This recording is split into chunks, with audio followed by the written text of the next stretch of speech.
everybody. How y'all doing? Thank you so much for that wonderful keynote speech. We're actually also the host of Flashpoint. It's KYW's weekly public affairs show. Hey, how you doing, Sharon? I know people in here. Hey, Mr. Ferrani over there. It's good to see you. And congratulations on your 40 under 40 shout out. Thank you. Jordan's doing big things. We're doing a show next week on climate change. I admit I was a little ignorant. I didn't realize how much of a social justice and an economic and environmental justice issue this is. And I'm all about civil rights. So now this is on my radar, and we're going to be talking about it quite often. So thank you for that, Steve. I'm so excited to be moderating this panel this morning about the changing neighborhoods. How many people have seen a shift in their community, right? We've all seen it. New people moving in, folks we've known for years moving out, property taxes going up, time for repair. So with Philadelphia neighborhoods, there are drastic, and rapid demographic shifts, with 2 of the city's area codes ranking among the top 10 most gentrified zip codes in the nation. We have to find viable solutions to help all parties affected. We want to keep people in their homes. We want to keep people safely in their homes. And so I want to invite our panelists to take a seat over here. Hey, Steve, you might have to move. I'd like to invite Beth McConnell. She's Policy Director at the Philadelphia Association of Community Development Corporations. Thank you so much, Beth. We have Charles Lanier. He's Executive Director of the Hunting Park Community Revitalization Corporation. Hello, Charles. We have Mary Campbell, Housing Services Director of the new Kensington Community Development Corporation. And finally, we have Elhadji Ndiaye. I know I just jacked your name up. But you know, that's love. That's love. He is over the Neighborhood Program Coordination. He does the Neighborhood Program Coordination Supervisor in the Neighborhood Advisory Committee Department. Y'all have alphabet soup in the full name of the organizations and titles, but I want to say thank you so much for being here today and for sharing your expertise. So we're going to jump right in. I want each of you to take a moment and just sort of set the scene for us. And let's lay out some of the biggest shifts that you've seen over the past few years in the areas that you deal with. And we'll start with you. Yeah. And just say your name so everybody knows who's who. I want to make sure everybody got it right. Good morning. Is that better? No. I also have an outside voice. Is this better? No, now it's off. I'll use my outside voice. Although that might be tough for the recording, but my name is Beth McConnell. I'm the Policy Director at the Philadelphia Association of Community Development Corporations. I've been in this role for the last 6 years. We've seen some very big shifts, of course. I look at the kind of citywide changes, and we definitely see rents in many of our neighborhoods, not just in Center City, but in surrounding neighborhoods, increasing dramatically. This is nothing that you don't all know already. We see home sale prices increasing dramatically, again, not just in our core neighborhoods of Center City, but even some of our lowest income neighborhoods, where home sale prices may have been $40,000, $50,000, we've seen those go up dramatically in those neighborhoods as well. And we're also seeing shifts in our neighborhood small businesses, on our neighborhood commercial corridors. Property assessments of commercial properties are also have, in some cases, doubled or tripled. And so that raises real questions about who can afford to stay, who will benefit from those changes, and also what are the policies that we must put in place as a city. Because we need to welcome growth, we need to welcome investment, we need to welcome money, but in ways that will help people who are already here, and we need to be really deliberate about doing that. And I know we'll get into those details. Definitely. Thank you, Beth. Good morning, everyone. Can anyone hear me? Yes. Charles Lanier, Executive Director of Hunting Park Community Revitalization Corporation. And I kind of have the privilege of wearing a few hats here. In addition to being the executive director of Hunting Park, I'm also board president of the Story Mansion Neighborhood Action Center as well. And I also serve on two other boards and advisory committees and so forth. One is the Fairmount Parks and Services Advisory Board. And I say all of that to say that in Hunting Park, you have one of the largest park areas, recreation areas in the city. It's about, I forget how many acres it is, but it's one of the largest. And also in Story Mansion, we have, if not the second largest city park in the country. And we're focusing more so on the east side of the park. And we are finding, and it's happening so rapidly, that people are gravitating to these areas. I tell people that wherever there's parks or any kind of recreation activity or activity where people can get to a location like Center City very quickly, they gravitate to that area. They are gravitating to that area. And we, and particularly Story Mansion, we are really looking at housing preservation. I think Emily really set the tone for this whole conference. Housing preservation is so key because of these shifts in our communities.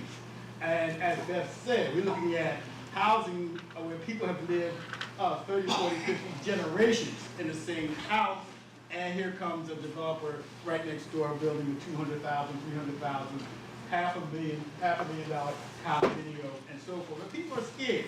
People are really frightened about the tax situations. They're frightened about assessments of the properties and so forth, and they're living in properties, and I'm going to try to get more into it as we go forward. They're living in properties that need repairs, they need windows, they need roofs, white roofs, they need installation, in order to help them preserve their properties. So as these shifts are happening, and this is what I really hate. I hate to see these signs. We buy your house, we buy your house, we buy your house. Predatory, and I wish there was some kind of city ordinance that was beginning to just take me down, But those kind of things are happening in our communities. And one thing I've learned throughout my educational process is when communities fall to its lowest level, that makes it ripe for speculators to come in to start making this change. This is the gentrification process and of moving people out. And all you guys know that the meaning of gentrification is. So I'm just going to pass it on. We'll come back. I can get really loose on this. Very passionate. I am a little upset. And please introduce yourself and then talk about the shifts from the way you see it. Okay. Hello, everybody. I'm Mary Campbell, Director of Housing Services for New Kensington CDC. And all I have to do is say New Kensington. Okay, you know exactly what's going on there. That's right. But surprisingly enough, even with that going on, the developers are still coming in. We got 1,000 houses, new development will be completed by the end of this year. Now, where these properties are located, they're located everywhere in residential areas. Some are located sparsely where there's no additional housing there. But the thing that is also going on, like Charles was saying, the pricing of these houses is taking the taxpayers of homeowners with fixed incomes so far up, that's going to force them to go into foreclosure. Now, that is what we do, of course, foreclosure prevention, but that's not supposed to be happening automatically because of the way things are going. They're giving the developers tax credits. They don't have to pay taxes, okay, but the homeowner has to continue to pay the tax. So something really does need to be go on about that. The community organizations, the RICOs, the people that go to the zoning hearings, need to protect the families that are still in place. If Kensington is so bad, then why is all this development going on there? Okay, we know it's an epidemic here, okay, which would be a catalyst where people would not want to go. But it's not stopping the developers coming in and doing what they're doing. So we need your help. We definitely need your help in this. Good morning, everyone. My name is Elhadji. We'll get to the last name later. And I supervise the NAC program for the City of Fort Bend Division of Housing. So the NAC stands for Neighborhood Advisory Committee Program. The NAC have two different or major tasks. One is to promote citizen participation at the neighborhood level to carry out the city, resources and information. And the other one is community engagement. How we can get residents in the city of Philadelphia to get engaged in the process of housing and so forth. So saying that, I want to say right away that we are the first phase of the mortgage diversion program, if you guys are familiar. So that's the program that help homeowners who used to face like mortgage challenges to save their home through the mortgage diversion program. So every Thursday, if you got time to go to City Hall room 676, so there's a crowded room, just like a stock market room, where people engage and sell their home. Now, the shift that we see, like 5 years ago, our problem was mortgages. Like a lot of people used to lose their home through mortgages, and because of like lots of programs that that took place in the city, mortgages went down. But our problem right now is real estate taxes. It is crazy in the city of Philadelphia. 2 years ago, we did a little study, and we found that like roughly we have 14,000 properties, all like going to foreclosure because of real estate. And right now, as we're speaking, we have, and thanks Charles and some others here, we're working on 4 different neighborhoods. We're doing this pilot program in zip code 19132, 45, 46, and we identify 788 properties, all seniors, all delinquent. So we are knocking doors. That's our job. We knock doors. And we basically help them save their home, because it is happening. And the scary part is that when people are not aware of the program, they don't want to open the door, or they left. I was a NAC coordinator like years ago. I happened to knock doors where people was gone, just left the home and gone. So those are like, and the next thing you know, consequences, you have developers come and buy those properties, for $250,000, $200,000, and the next thing, taxes rise. And people can afford it, they move out. Where they go, we'll get to that later. So that's how it works. That's how the NAC program, connect with what we call neighborhood change or gentrification. Yeah, and I'm gonna, I understand that there's each of you have a PowerPoint presentation. So I'm going to allow you all to go and do your PowerPoint. Okay. And so if you want to start that, you can take over.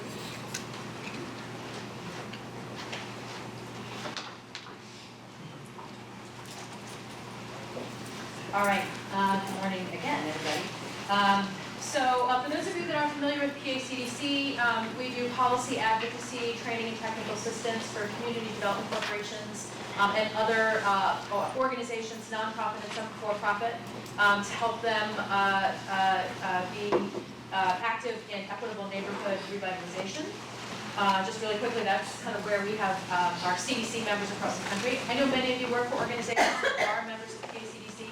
If you are not, join. It's fun. You can join our housing committee, which is also fun. There are people in the room who are part of that committee, so we would welcome you there. So what I'm going to talk about really quickly, and I'll try to go through this fast without speaking like lightning, is PACDC a few years ago put forward an equitable development policy agenda. So I'm going to share a little bit with you about what we've been doing to try to get those ideas in that agenda implemented, and we've had some big wins, which I'm excited about. And I'm going to talk a little bit about some of the research that's out there now about what they say about what's happening with gentrification in these places in Philadelphia. So in 2015, in preparation for the mayor's race, we were getting a new mayor and a new council. We worked with our members and other stakeholders to release what we call Beyond Gentrification Towards Equitable Neighborhood. It's not every good idea for how we create a more equitable city, but it's the ones that we thought the CDC community could lead on, and that we felt like within 4 to 8 years, we could probably get some of this stuff done. And then we can put out a new agenda with bigger, bolder ideas, but we'll start here. I won't go through what's in the agenda. I will point you to our website, pacdc.org. You can see kind of the 5 areas on the PowerPoint there, and I'm going to talk mostly about what we've been doing on housing. So what does the research say? So we all feel these changes in our lives, in our work, in our lived experiences. But there have been some research and some data that's been put together by other entities, and so about Philadelphia, and I want to share it with you. Now, I want to start by saying this is not PACDC's research. It may not match up with your lived experience, but it's what's out there, so I think we just have to know what it is. So the first and the most recent is from the National Community Reinvestment Coalition. They looked at gentrifying census tracts all across the country. They found that Philadelphia actually was one of the fastest gentrifying cities in the country.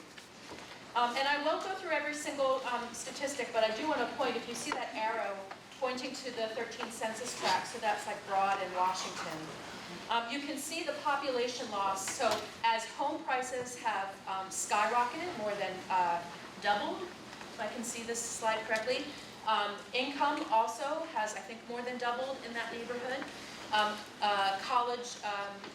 Folks with college degrees has also increased dramatically. White population has gone up, black population has gone down. So we actually see displacement of black neighbors in those communities. As the neighborhood gets better, they moved out for a variety of reasons. So we know that displacement is happening in some census tracts in the city. You can go to NCRC's website and get an interactive version of this map and zoom in and look at the changes in your community. The Federal Reserve Bank of Philadelphia has also done some research, and they found that Philadelphia lost more than 23,000 affordable units. This is just rental units between 2000 and 2014. And this is just a subset of rental units. The number actually could be much higher. And this is because a unit maybe that was naturally affordable, it was being rented for under $750 a month. The rents just went up because it's in a neighborhood where they can charge higher rents. Or it was an affordable unit, but the affordability terms and restrictions expired, and it flipped to market rate. And they project, and there's other data, that we will lose thousands and thousands of more affordable units in the coming years. The Federal Reserve Bank also looked at what's happening to homeowners, and this is interesting.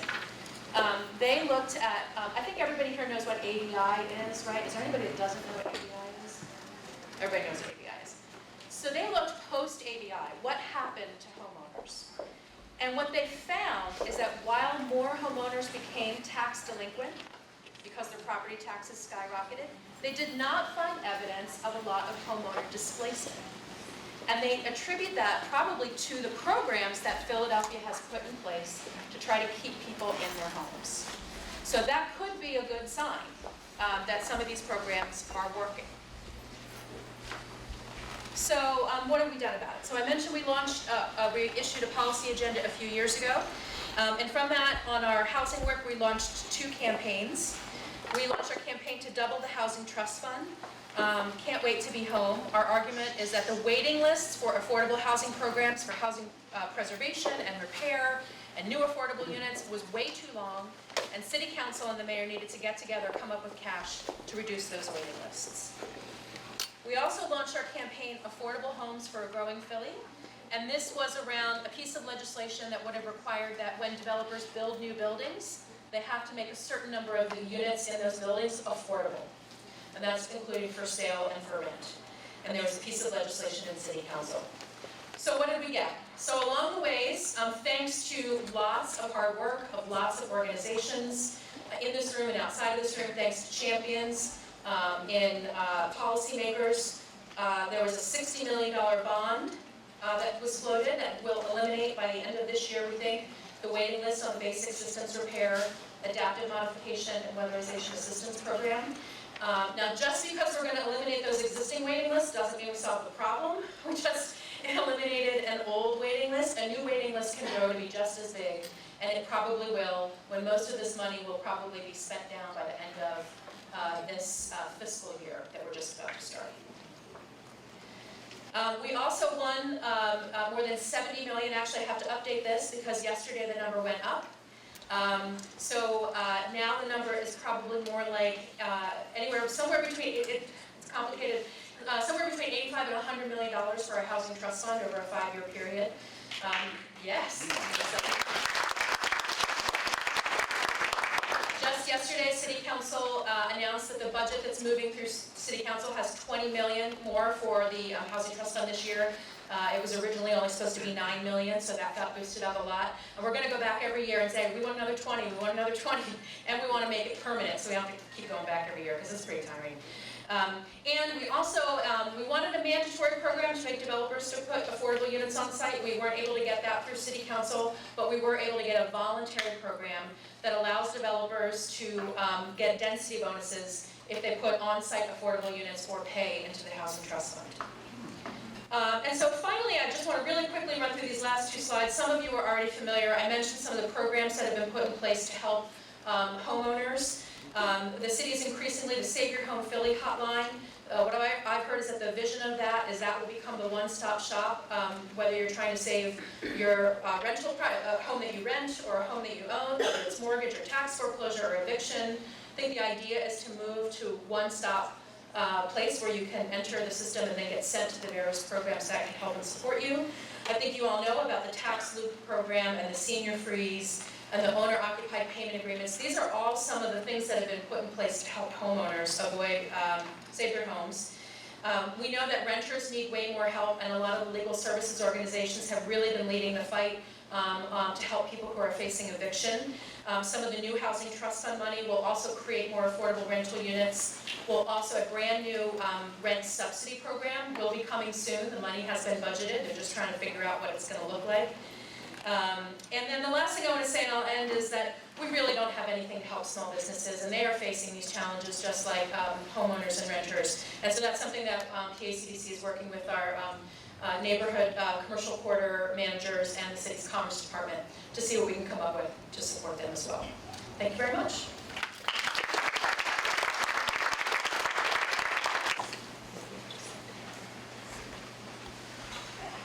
Okay, good morning again, everyone. Good morning. Charles Lanier here.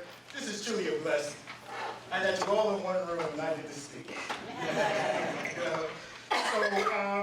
Beth laid out the groundwork in terms of the service, the programs, and the money, and all the activity that's going on to help people stay in their homes. What we are the soldiers. Anybody in here who's a NAC or who's an RCO, who's a CDC or Energy, ECA, we're the soldiers, okay? And it's up to us to get this out on the street. I'm talking a little more about that in a minute. But good. Honey Park. And the first thing that we know that we have to do, and most of you have done, is neighborhood plan. That neighborhood plan has to lay out the strategy to get us out in the street, to get to door to door, to get this information to our community. We first have to know what is going on in our community. We have to know the history of our communities. We have to know the demographic of our communities. We have to know the statistics. We have to know the populations, the diversity of our communities. And we have to look at what those strategies are to get our communities where they need to be. In Honey Park and our neighborhood plan, we looked at strengthening economic cycles, providing supplemental education, because of our education systems in our communities does not fully serve the needs of our children. We have to facilitate health and safety, very key, very important. When I say health and safety, I'm not just talking about health, physical health, I'm talking about mental health. There's a crisis going on in our communities around mental health, and all of this that we're talking about today contributes to the health and welfare of our communities. And very important, maintain and enhance housing. This is where the housing preservation comes in at. Expand community spaces and soften physical barriers. That's our neighborhood plan. Most neighborhood plans are a work in progress. There's short-term goals, mid-term, and then long-range goals, but we've got to know our communities. Housing preservation, which is near and dear to my heart. we got to start coalition building, we got to start establishing an educated street, and we got to establish street teams. And you're going to hear me talk more and more about street teams, and partnerships. You know, we're going to have to look at block by block assessments of our communities. We're going to have to look at how we can support maybe having pop-up community events or activities. We got to take the information to the residents. We got to take it to the street. We are responsible as a NAC, as an RCO, Energy Center, and so forth. We have workshops, we have community meetings, and we do our best. We do our best, as Elhadji said, for the community engagement piece. But most of the time, oftentimes, I can speak more for myself, the same people show up at our community meetings. The same people participate. The same residents who we see every meeting are there, okay? And we preach, bring money, knock on your neighbor's door, bring somebody with you. You know, we preach that. And now I'm realizing, and I probably always knew this, but you know, having the resources to do it is hard. You know, we gotta take it to the residents. We gotta take this information out to the street. We gotta tell the residents, hey, this is what's going on. A couple of years ago, when we talked about partnerships, and Walt and ECA and Steve and all the great people over there, we had a block in our neighborhood, in our community in Hunting Park, 4400 block of North Marshall Street. And we, what's the prayer called? The Philly Fit, what is it? Energy Fit program. But the block was selected. And we met with the block captains. We had to go out, we had to assess the block, find out the block, what the houses needed, what the people needed on the block. And we actually held meetings right there on the street with the neighbors, with the people on the block. We went house to house. You needed a new roof, you needed a new heating system, you needed insulation, you needed whatever windows, you needed, refrigerators. We assessed those houses and we spent, ECA spent, I didn't spend a dime, but ECA spent on average about $15,000 per house. That's $15,000 to preserve that block. You know, we are still getting thank yous, we're still getting blessings from that activity. I wish we could take every block and do that. I wish there are angels in this room, come and give us the money so we can look at blocks and look at how we can preserve these blocks, giving them white roofs and giving them insulation and giving them windows. Okay, that's what housing preservation is about in my book. Okay, so what I'm doing is I'm telling our story. I'm telling my story. Oftentimes we don't get the opportunity. As I said, it's a blessing for me to be able to stand here in front of you. But as Elhadji said, we are the advocates between the community and the city. We are the advocates between all the programs that you've heard about today, the programs that are being planned in our future, affordable housing programs, weatherization, modifications, basic system repair, life crisis, utility grants, counseling, budget. I can go through all of the senior services programs, even feed people, mortgage and tax foreclosure, neighborhood home loan program, energy conservation workshops and so forth, zoning meetings, workforce development. This is what we do, okay? Everybody that does or provide these services, raise your hand. Raise your hand, okay? This is what we do, okay? So by saying all of that, and helping people, having them come into our office every day for these services, we're not just providing utility grants. We do a whole comprehensive piece on people who come into we do budget counseling. People come in wanting or needing a LIHEAP or a crisis grant, a UCF grant, but we know that they need so much more, and we take the time to sit down with that person and either provide those services or refer them to agencies that do provide those services, but we get the job done. You know, so with these street teams that I would like to see organized and like to see supported by where the utility companies at in here? Pico, hey, got you. Okay, we like to see some more support. And by more support, and I don't remember or recall seeing it, but you know, even if you just in our monthly bill, particularly starting around October, put an insert in the monthly bill. Okay, put an insert in the gas bill, insert in the electric bill, insert in the water bill about who we are. and the services that we provide. So that when a person comes, they're not just getting that utility grant to help pay the water, electrical, gas, they're getting help in so many other areas. So we can help drive down those costs to help preserve their house.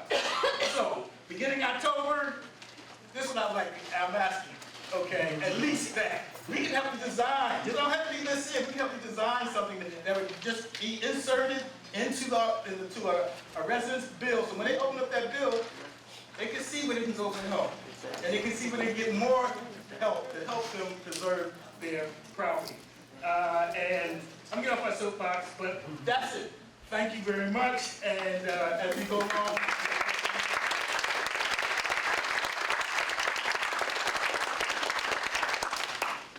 Good morning, everyone. Good morning.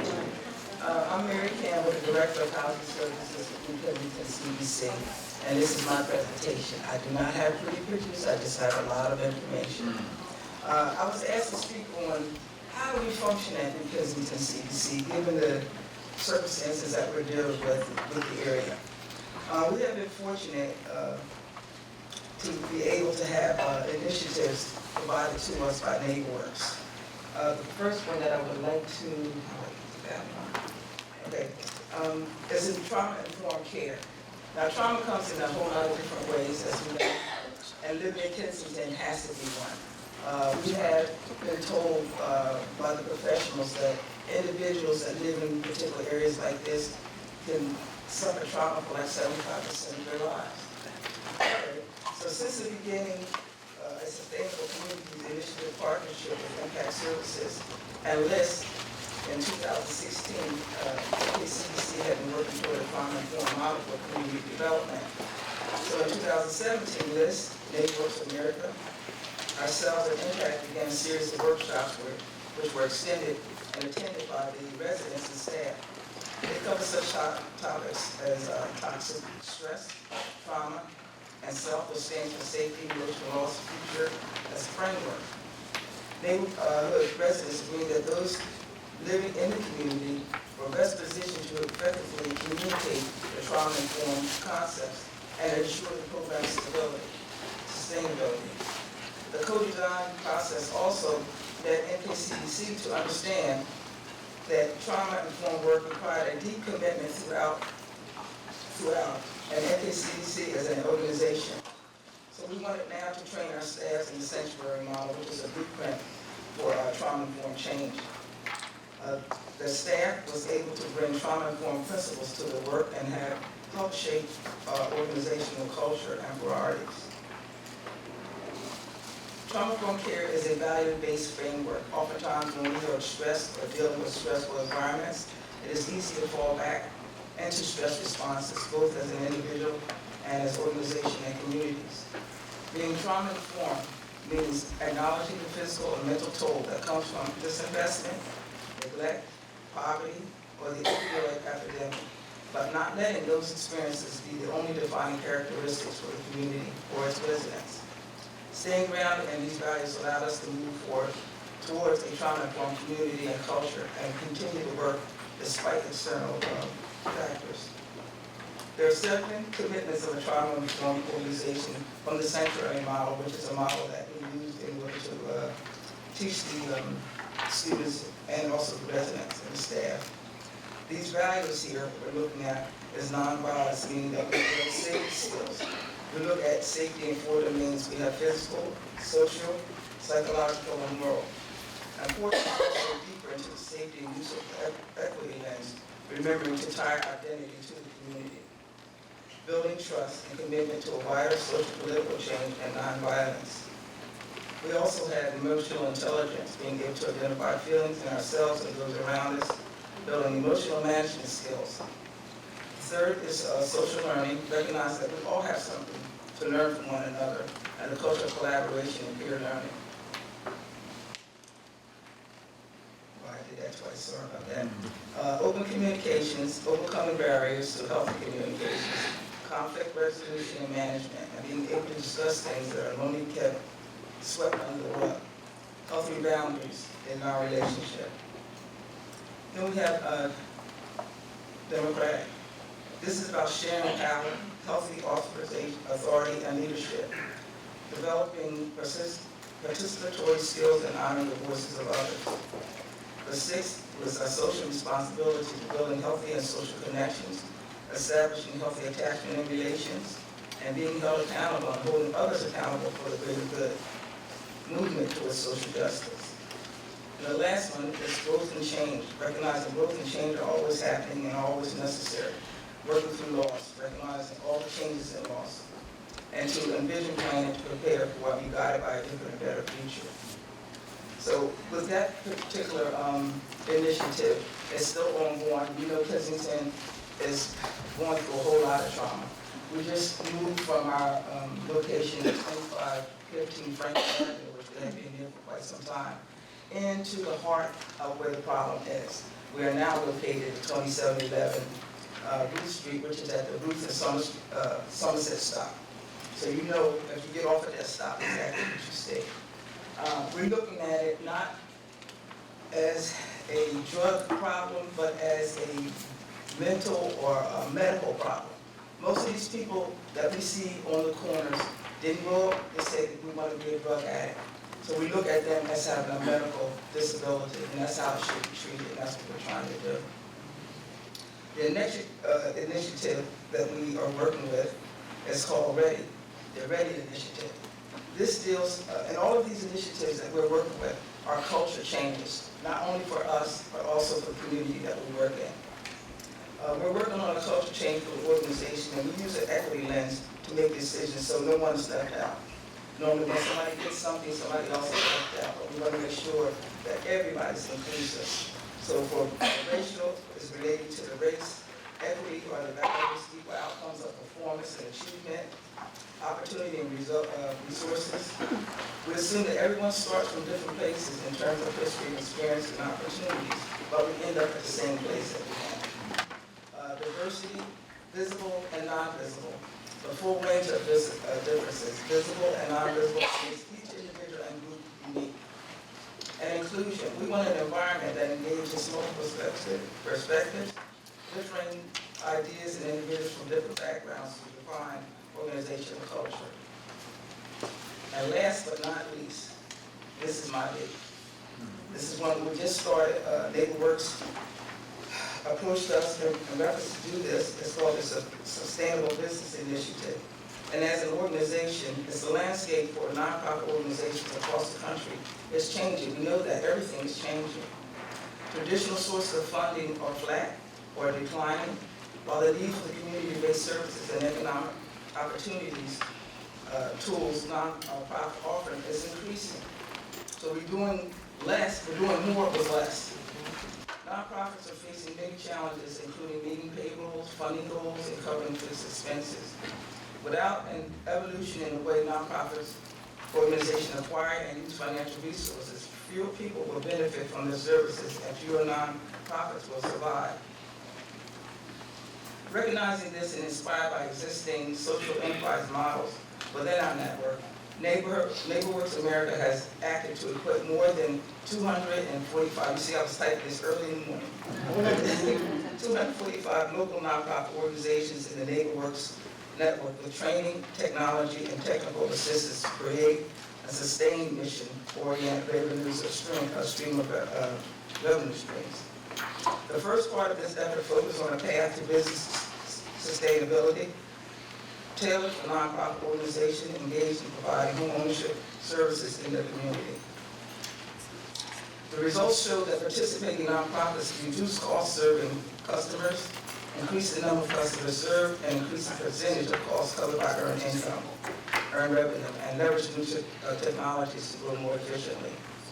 The goal is not to transform neighborhood nonprofit organizations to commercial enterprises solely that focus on the bottom line. Instead, the goal is to create a mission-driven model for robust community development that incorporates enhanced appetite for risk and clear understanding how the work is done and the people that are doing it to contribute to more resilient communities and organizations. We were given the tools to identify our lines of business and service that could be transferred into revenue generating sources of mission-based capital. These approaches help organizations analyze new ideas of service to enter and how that entry will help build stronger communities and stronger organizations. So with all of these initiatives together, which they overlap, we have different values, but the values for the agreements are very similar, that encourage us as a team in our organization to go out in the community and also share those insights with the residents. That makes the community much stronger when the community knows exactly what you're doing and you teach them. So now we have community connectors, which Elhadji knows is part of our team Connect. They have all been trained. They can go out and pass out literature to the residents and to keep them informed in reference to the tax programs, all programs that Charles also said, and the monies that Beth is talking about for getting to assist us and help us do our job. So if you need our services, please come forward. If you can help us, please come forward. Thank you.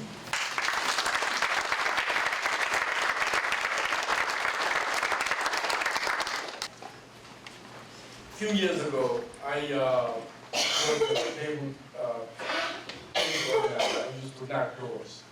So I have like thousands of stories, but some of them are like more catchy and little deep, where one instance, you knock doors and people open, you tell them about the program, why you're there.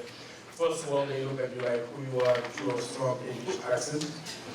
And so while you set a time to make everybody comfortable, and they relax and let me do your spiel, and I say to him, look, I'm here because your housing is so good on the list. I give you information to save your home. You know, and so I gave him information, and little I know that he showed me this little gift card that and say, you know, the reason why I have this gift card is because I don't have even water in my home. So I'm dealing with mortgages, but now I'm telling you that I don't have no water. But the most interesting thing was that he wasn't aware of like programs like the one ECA have and the CAT program, you know, the Live program, those kind of programs. So I'm saying that to say our job as a NAC coordinator is to inform people. And we use like different tools. Some are like traditional ways like knocking doors and doing community meeting what we call service area briefing, which every single NAC in the city are required to have like 4 of them to have a contract year. And also we do newsletters.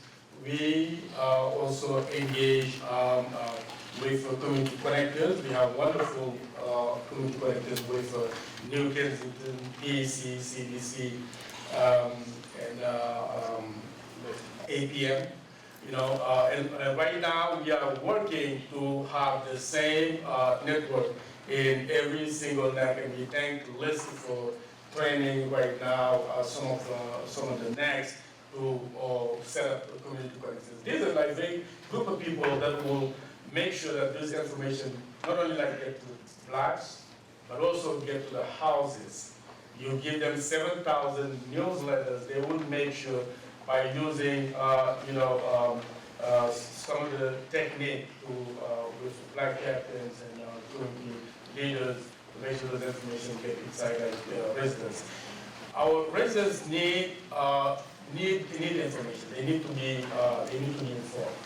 I know we have like Larry Charles, and Charles talked about how you go to meetings where the same people will always show up. And we're always trying to come up with like different ideas of how to bring people. Like right now, we set up between April and June. We have a series of 11 service area briefings throughout the city, where every night we feed people, and then if they go home, we give them $20, give supermarket stuff, just to make sure like they come to our meeting and get their information. And so there's like things that we can do, and community engagement is one. Make sure like people get the information and know that they have options, that they can do this, they can call the hotlines, they can talk to a lawyer, you know, they can go, if they want to fix up their home, they can do the basic system repairs, adaptive modification and also so on. But also, I think there's stuff that you can do in the neighborhoods. And Beth talked about it a little bit, and I wanted to thank also PACDC for being a great advocate, because they always on the forefront and trying to help with housing policy and also like new ideas, especially like how to help small businesses and corridors, because I don't think to have like strong corridors, you also have to make sure that you have like a safe neighborhood and affordable. Those goes together. If you like just do one and left the other one, and the corridor might die. And you can see like in some parts of the city. And if you wanted to like help tackle gentrification or neighborhood change, those are like some of the tools that you can use, like how you can get like sustainable commercial corridor in the city. I think they have like $2 million right now, going through the commercial corridor program, which is wonderful, and we hope they can do more next year. But also like other tools that probably can help residents who are interested in being developed, like small development, right? You guys heard about the Jumpstart program? That's a wonderful program. This is a program that I really love and wanted to see in those neighborhoods. I'm involved with the one in the southwest area where we have right now probably close to 70 people who were trained into the Jumpstart program, where they learn basic tools on how to flip a house and flip it to a home ownership program or to a rental, but make it something like sustainable for neighborhoods. And I think if people want to be a developer, we can help them. There are tools, and we have to start somewhere. And there's a lot to say about the Jumpstart program, and I wish we had more time so I can elaborate, but I think that's another conversation for another time. But I think we have a lot of ideas, and we are doing a lot, but it looks like that we're not doing enough. Exactly. So just know that the NAG program is the vehicle that we have to engage the citizens of the city. And everybody are welcome to join our program, because we, along with the NAG program, we also are being advised subcommittee members. Those are a group of people that are elected in every single neighborhood to serve as advisors for the organization that we fund as a NAG. So we have 21 NAGs right now throughout the city. We went from 19 to 21, now we have Germantown and then Philadelphia, Chinatown. So we try to engage people as we can, and I think this platform is also another opportunity for us to ask you to help us spread the word out, have people join our NAGs and know what we do and help us spread the word out. It is very important because we have a wonderful program, we have tons of programs, but we cannot, it looks like we not doing enough. But the ideas there, the programs are there, and we just have to inform more and make sure that people know their options. Thank you so much.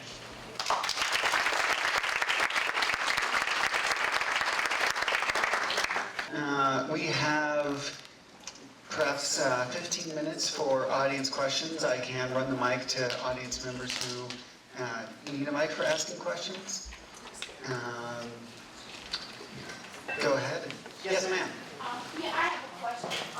The eligibility income for the programs, how can we start a campaign so they can raise those requirements? They're way too low. People's income is going up, but the need is still there, and $18,000 to $24,000 is just not enough. So what can we do to see how can we raise that income requirement so more people can get help? I probably So it depends depends on what program and where the money's coming from. So if it's federal money or state money that comes with some sort, that funds it, that comes with a requirement, it's harder. If it's a local decision, it's easier because we have access to the decision makers. So is there a specific program that you're thinking of? Yeah, but basically all of them. That's what I'm saying. Just a kind of campaign that maybe all the NACs and the NECs can do, write letters, something, because there's too many people falling through that gap. Yeah, we get it every day, and people can be like $1 over income, and it's ridiculous because as the cost of living is going up, people's income is not keeping pace, and we have what we call, the working poor, and cannot take advantage of some of these programs. I agree with you 100%. How maybe some kind of way we can do some kind of alliance or come together and try to strategize. Because as Beth said, different programs have different funding sources with different requirements. So I think we got to start with one or two that we can really touch, that may have, and can have some impact on, like where you can involve city council, whatever, and see what kind of impact we can have from there. But that's a discussion that we have to have as a group. We have to organize around that issue. Yeah, let me echo that. I think it's very important to echo that because, it goes both ways, and it depends on where the funding coming from and where are the requirements and stuff. But also, once the organization got funded, and you go through those hurdles, you have to give us like feedback, because every year, HUD produce new numbers. Every year, like by the end of June, you have like the new table. So I think that's the opportunity, like, to let them know what is going on also on the ground, and that's why sometimes engagement is important. And again, all politics are local. You have to get to your elected officials, have a conversation, and tell them the reality. So if we know and we're not like passing on the information, also we won't see like changes sometimes. Just to close the loop on that really quickly, a lot of your programs are funded with, as Elhadji was talking about, the community development block grant funding. That's where those tables come from.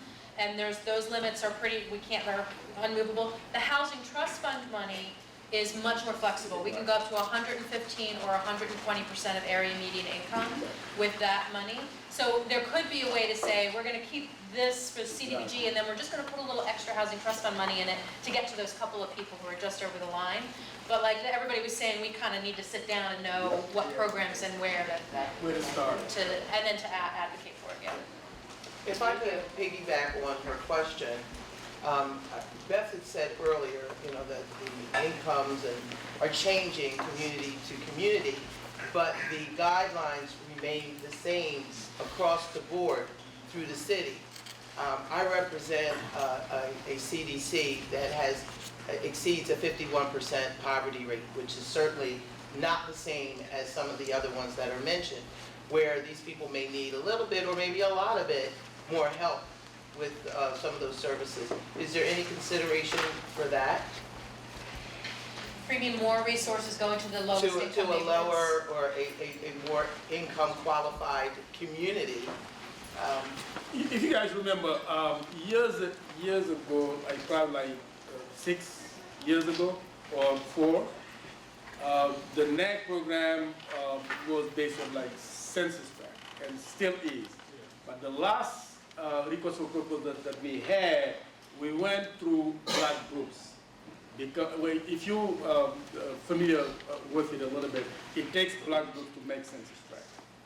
But the idea was just like to answer this particular question, because you could go to a block and you could have like pocket where people still eligible, but if you go by census, then you take the whole block out and say they're not eligible. They over 51%, whatever that is.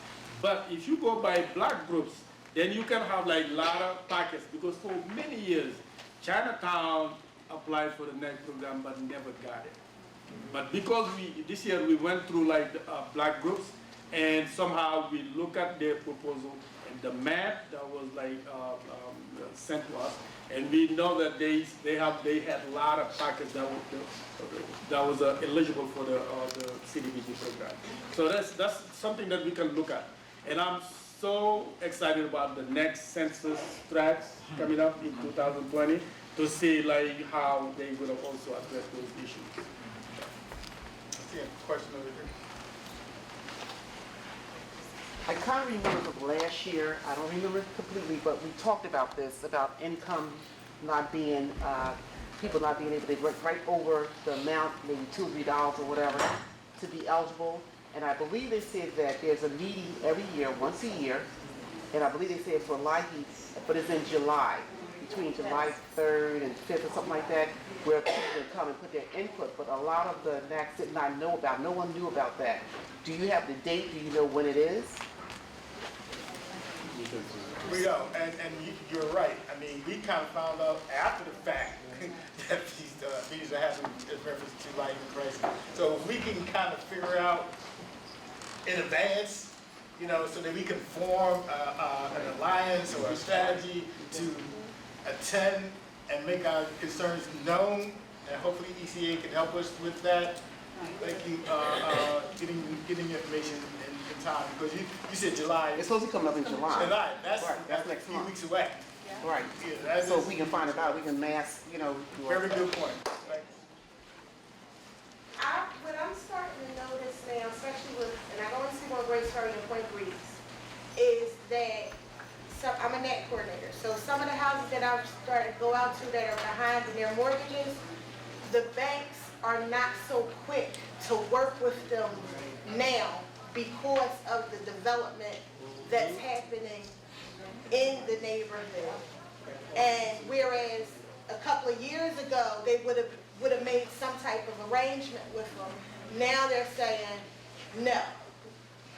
Is there, and organization, It's against the law. I get that it's against the law, but it doesn't mean that it's not happening. Oh, we know it's happening. We definitely know it's happening. This is where, and I used to be a housing counselor, and so this is where we work together as housing counselors. So we know that whether it's conventional, FHA, or VA, there are guidelines.